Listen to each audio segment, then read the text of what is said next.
can't always control the things that go on around us. We can't control life stressors, but we certainly have the ability to control how we respond to them.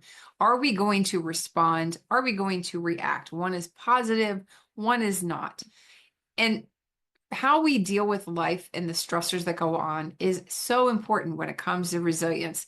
I'm Teresa. This week we've been talking about resilience, what it is, and how to build healthy habits. Stress can impact how resilient we are because it wears at us. It's like holding this elastic rubber band and holding it and holding it and holding it. Eventually, it'll lose its give. But there are things that we can do that will help us to become more resilient, to help us to deal with stress.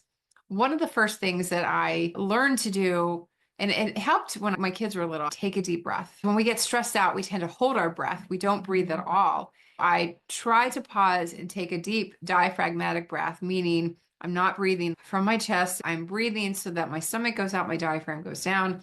I learn to take these deep cleansing breaths. It gives my brain more oxygen. It helps to slow me down. Breathing in to the count of 4, holding it to the count of 7, and then breathing out to the count of 8. That goes a really long way. As a neuroemotional technique practitioner, one of the things that we do is called FAST NET, or First Aid Stress Tool Neuroemotional Technique. And really, it's like the magic sauce. It is what I used when I got ready to take every test when I was in grad school. We have pulse points along our thumb. You hold the pulse points.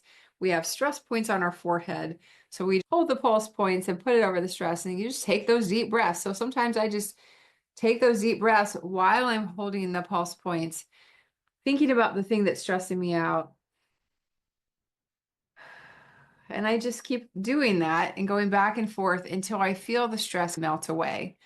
I also use Box Rescue Remedy. NET has an ER 911 spray. They're both homeopathic. I really love using that in conjunction when I would get ready to take a test. It would help me to calm down, to let go of the thing that I was stressing out about. It actually helped me to focus better so that I could take the test better. The other thing, in the warmer weather, I go outside every single day and I take in the sun and I take in some fresh air, or I might go for a short walk on my lunch break. Nature, oh my goodness, nature therapy is amazing. At night, I actually listen to the sound of rain, or if I'm not listening to affirmations, I listen to the sound of rain because nature just soothes my soul.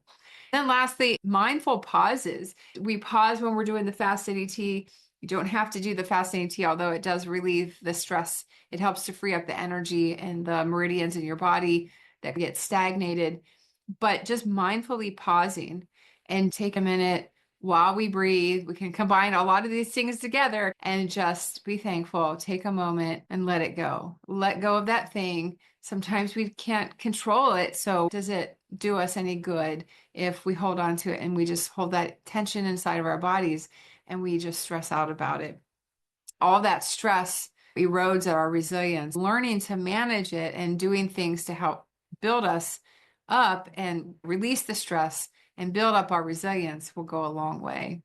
It's really just about dealing with the stress. It's managing it in a positive way that builds resilience. And that, for people who have chronic issues, chronic pain, chronic fatigue, it can really do a lot to take the edge off when we're feeling so overwhelmed and tired. Has been proven in numerous scientific studies to relieve pain and to calm fatigue.